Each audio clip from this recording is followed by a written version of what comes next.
Well, people are calling UK Prime Minister David Cameron racist after he accused London's Muslim mayoral candidate Sadiq Khan of the Labour Party of having links to ISIS. But London could be on the verge at this very second of electing Khan their first Muslim mayor. Joining me now is Sadiq Jasser and Mike Ghouse. Sadiq, I want to start with you. A lot of different things here. Now, on one hand, you've got a Muslim who may become a mayor of one of the major cities in the West, with one of the longest histories. And then there's people who would say, this is a great thing. This is a sign that multiculturalism works. What do you say?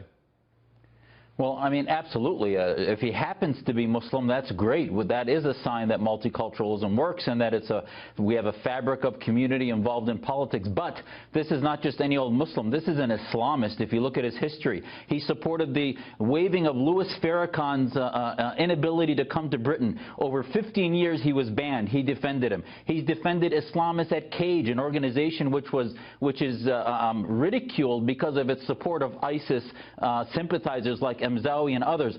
So this is not just any typical Muslim. This is an Islamist supporter who really has blocked reform. And yes, he's a human rights attorney, but he's never defended the rights of Muslims against those who've been abused by other Muslims. Only rights of Muslims who've been abused by Brits and others. So I see this guy as an obstacle to reform and counterterrorism and really does not represent Muslim communities well. So then on the other hand, Mike, maybe this is a prime example of what people are worried about.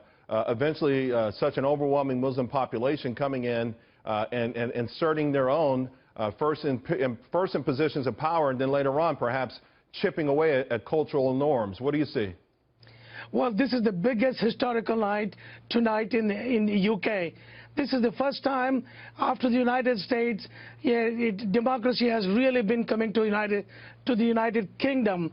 It is a country of aristocracy where people don't have a chance. Here, the Brits, the English people are selecting somebody who is not an aristocrat, son of a bus driver, one. Number two, he's also from the minority community. Are you worried, Mike? Let me just jump in, because we understand the historic nature of it all, that everyone agrees it's historic. But what some people are saying is you've got a guy who called moderate Muslims Uncle Toms.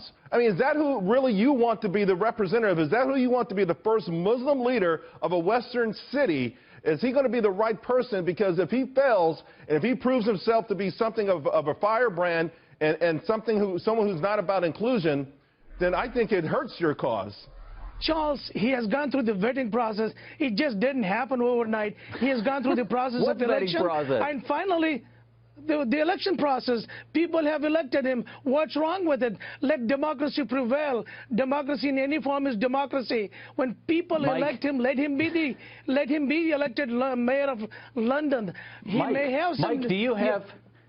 Mike, do you have no filter at all about what we're fighting? This guy has never said anything about the Saudi regime, the Khomeinis in Iran, the blasphemy laws all over the world, not to mention the Sharia courts in England he's been silent on. So to say that we as Muslims, we don't care who goes up and becomes the mayor, in actuality, he is going to be a step backwards generations for Muslims, because he's going to make Brits think that we are all Islamist apologists for theocracy, when in fact that is not an advance forward. So please speak for yourself when you think that these types of Muslims are going to help the diversity in Britain, when in fact he's going to continue to separate the community out and make them entrenched into balkanization rather than actual true assimilation. Mike? But Charles, he is represented by people. He's not elected by a few Muslims. He's elected at large. And with that election, with representing so much a big community, he cannot be an extremist. Extremists, they would have rejected right off the bat. But your definition of if he has not condemned Saudi Arabia. But Mike, your definition of extremism, every time somebody, including the Prime Minister, tried to criticize him, he threw up the flag of bigotry, Islamophobia, all this other nonsense, and calling the race card rather than actually expressing a defense of why he is against Islamism. He's been so vague, it is absurd. Gentlemen, I will say, listen, we all know, like Mike, he should be challenged. He should be challenged instead of putting him down. Mike, we all know how historic this will be.